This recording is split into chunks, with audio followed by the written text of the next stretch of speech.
What's going on, everybody? It is D-Man coming back at it again with another YouTube video. Titans win this one against Indianapolis today at home. First home victory of the year was what you like to see. So yeah, let's talk about it. Let's talk from start to finish. Good things, bad things. First and foremost, I want to say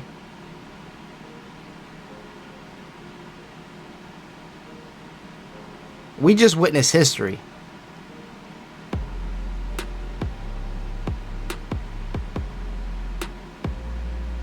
Justin Tucker is the greatest kicker of all time. Easy.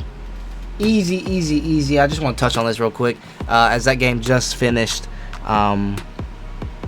Or didn't just finish, maybe an hour or two ago. But what a game that was. As much as I dislike the Ravens, probably was a delay of game, but nonetheless, you can't take that away from Justin Tucker. I mean, that dude, that was crazy. 66-yarder to win the game. NFL record. Not only did he set an NFL record, it was to win a game off the crossbar. It reminded me, a similar situation with, Sam Sloman from last year, last regular season game of the year last year. I think the same dude called the game as well. So kind of similar, but man, 66-yarder to win the game, kind of crazy there. But let's go ahead and let's start with that. I mean, we can't be talking about the Ravens and the Titans recap video. So let's go ahead and start off talking about early and often. Early, I felt like we had control pretty much the entire game except for the Colts' first drive of the second half. There was what was like an 8-minute drive, ridiculous. Took off half the third quarter, just a long drive, and I was just so bored. But that's how you gotta, when you're playing against a really good offense, you've gotta take the ball out of their hands, and that's what the Colts did that first drive, their first drive. In the second half, but overall, I feel like we controlled the game from start to finish. Time of possession, and the big time stuff there. I feel like we controlled the game for the most part of the game. Early and often for Derrick Henry, not as slow of a start as he had against the Seattle Seahawks last week, but obviously against Seattle last week he picked it up in the second half, which is pretty much what he did here in this one. Didn't have any, big time runs, not like the 60-yarder he had last week. But Derrick Henry still had a couple he had a couple catches, and played pretty well. It's to say Derrick Henry played pretty well. He had 100. What was it? Let me check right quick. I think it was like 113 yards on the ground. Yeah, and he had a couple catches too. 3 catches for 31 yards as well. So, again, Derrick Henry, that's a pretty solid day if you ask me. Didn't score any touchdowns, but was a big factor in this one. Obviously, 113 yards isn't too special for Derrick Henry. Any other back in the NFL, that's a pretty good day. But for Derrick Henry, that's just another day in the office. Move on to the next one. Hopefully he can have a pretty solid game against the Jets too. Again, on pace, trying to get back on pace for 2,000. Again, only has to have 117 yards a game this year, and he's pretty much right on path for that. Again, we do have 17 games this year, so that's another thing you got to keep in the back of your mind when you think about the 2,000 yards. But I still think he can do it. He's on pace for it. He's going to have a couple games this year where he, probably going to have, a couple games where he doesn't rush over 100. And then he's going to have a couple that he rushes over 200. So there's going to be good games. There's going to be bad games. But if he can just hover around that 117 yard number, we could witness history again. But Derrick Henry this game, not the best start, but a little better start this game than he did last week. And then in the second half is when he kind of picked it up a little bit. Still didn't really break off, like I said, a big run. Not really a big splash play. But he did do the dirty work. He had a couple of he had like an 11-yard reception, He had a pretty good run to get us inside the 10. But Derrick Henry, solid day for him. Tannehill working without his weapons today. A.J. Brown is a guy that I'd like to talk about here. Hamstring injury. That's something you don't want to try and play through, especially in a game where we felt like we had control pretty much the entire game. Maybe kind of felt a little iffy at 13-14. But, really it was turnovers, and I'll touch on that in a little bit. But, turnovers were big in this one. If we didn't turn the ball over, we win this game easily. But, like I said, A.J. Brown is out early in the first quarter. Let's see. Yeah, hamstring injury. Questionable to return for the rest of the half, and then came back out of halftime in shorts and no pads. So we knew he was out then. But still, the team, you had a couple of guys step up. NWI stepped up, had a touchdown, represented Billy White Shoes Johnson pretty well with that little touchdown celebration. He had a pretty solid game other than the fumble, which was pretty big. But other than the fumble, pretty good game from NWI stepping in. Julio didn't play in that second half as much as he did in the first. So you had guys step up. Cam Batson had a catch. Chester Rogers, another big performance from him. He just continues to play really, really solid. But yeah, you got Chester Rogers, NWI both step up in this one. That was a pretty big part of this game. AJ Brown, and then Julio doesn't play but for the most part of the second half. I can't remember if he didn't play at all or if he played a little bit, but I know he didn't play a lot at all in the second half. But I do want to check out the total yards for NWI and Chester Rogers. As Chester has, he just had a catch and a touchdown. He had one catch. Okay, so Chester only had a catch, but it was a touchdown. And then NWI had a couple. I know for a fact he had 4 catches, 53 yards. So, Josh Reynolds still out. I don't know what's going on with Josh Reynolds. What's y'all's thoughts and opinions on Josh Reynolds? With Chester Rogers coming in and playing that slot role pretty darn good the first 3 games, what do y'all think about Josh Reynolds? I don't know. It's just still a question mark there. But like I said, Chester Rogers, NWI, Cam Batson had a catch too. So guys stepped up today when needed. And I think, like I said, the offense played just fine. It was just turning the ball over. And really, Tannehill, what do you have? 2 interceptions today. First one, I think, you could say both of them weren't his fault, but the first one's definitely the first pick where he threw it straight to Darius Leonard. And I wouldn't say threw it straight. I think Jeff Swain was sitting there. Tannehill threw it to him, and they kind of moved, trying to reposition and make a better window for Tannehill. And Tannehill threw it, and Jeff Swain moved out the way straight to Darius Leonard. And then Quisenberry, you talk about a linebacker, David Quisenberry coming and punching the ball out of Darius Leonard's hand. That was pretty good. I wish we would have covered that, because that actually would have been a first down there. If they got the pick and it was their possession. It was like a third down. Even though we wouldn't have had the yards for a first down there, if they picked the ball off and we force a fumble and and we recover, it would have been a first down. But nonetheless, they recover that. That was the first turnover.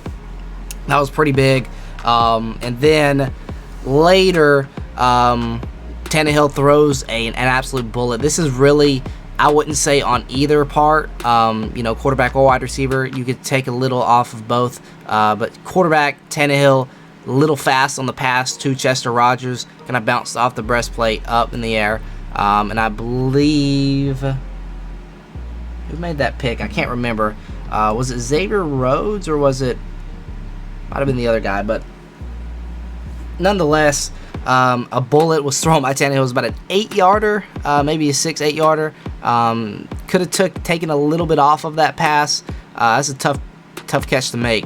But then you could say Chester Rogers should have made the catch. You could go either way there, but I think it's a little bit of both, because Tannehill definitely could have taken some off of it. But and then we had the big one, probably the biggest turnover. By far the biggest turnover of the game was the NWI. NWI was about to almost score again inside the 5, and trying to fight for the end zone, fumbles the ball, and they return it up to about the 20-yard line. But it is what it is. We got the win, but those things are just little things you kind of have to clean up moving forward, especially with those guys that didn't get many reps in games. You kind of want to get them prepared, because those, you saw Darius Leonard get absolutely trucked today by Derrick Henry, but you guys saw what he tried to do. He just absolutely took a jab, a punch, literally throw a punch at the football.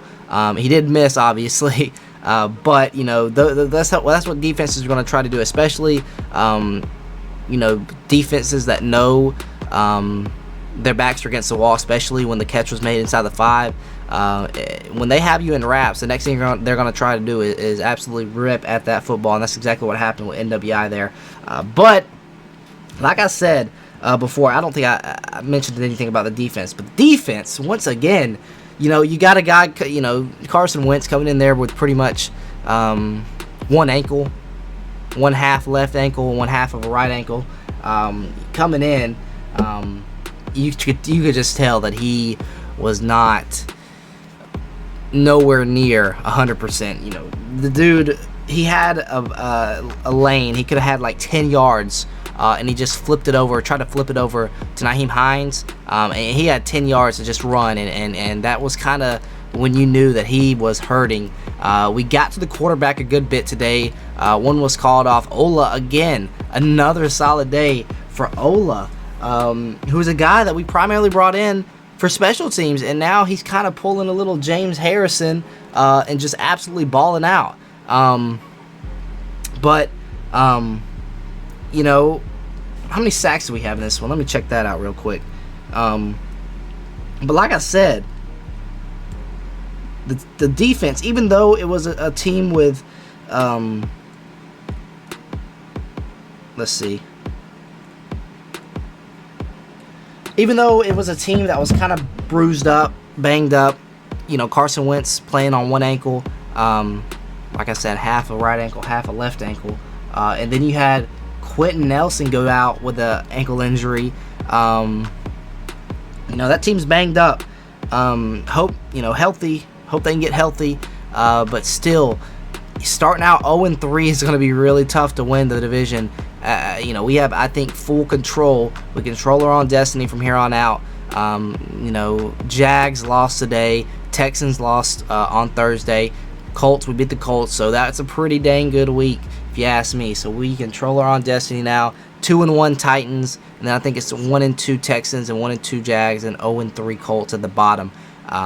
So again, solid day defensively.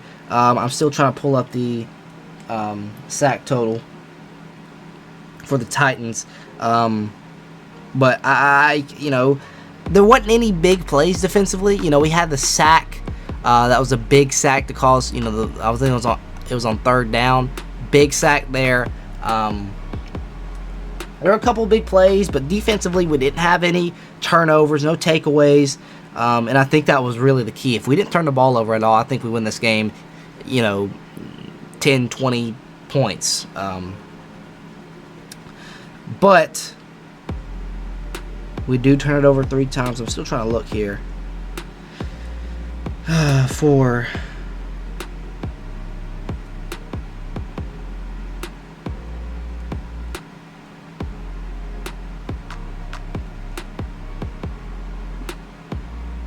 all right, here we go. Check out the box score.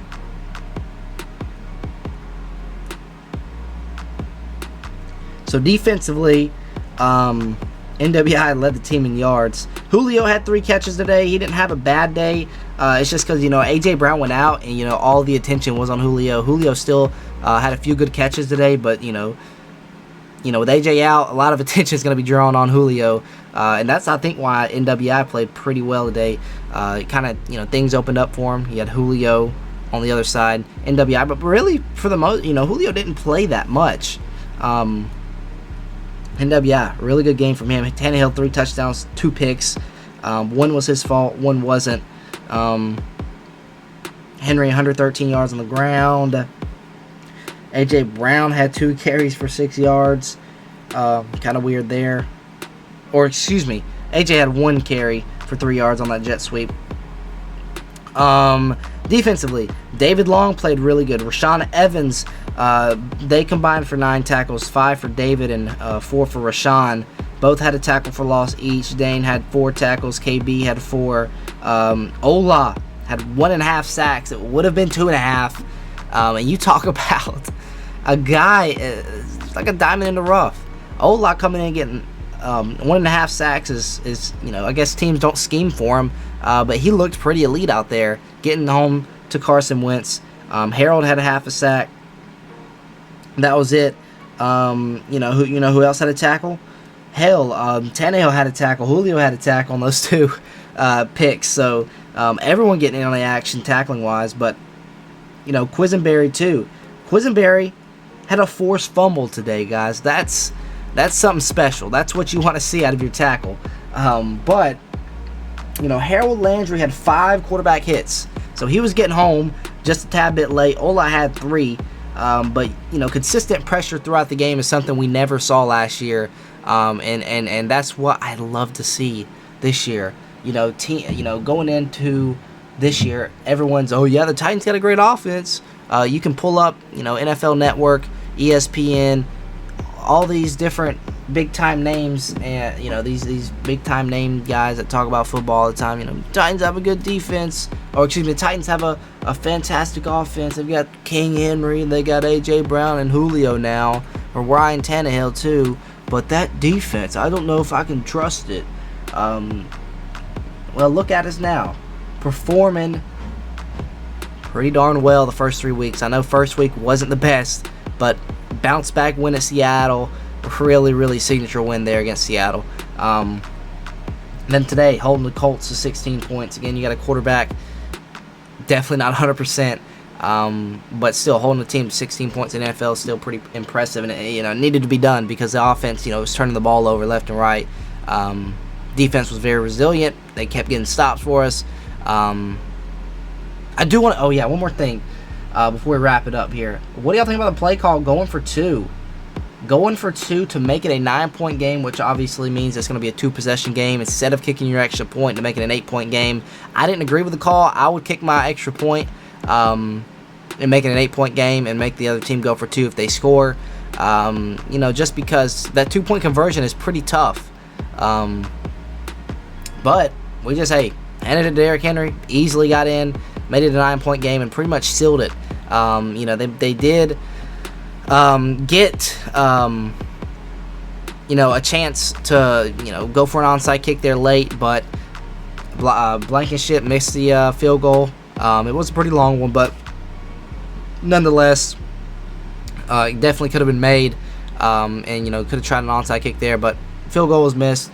Pretty much we knew that was game over at that point. But I was just really, really impressed by the play call and by the decision that Vrabel decided to go for 2 there. We know he's a gambling guy. We saw it against the Chargers a few years ago.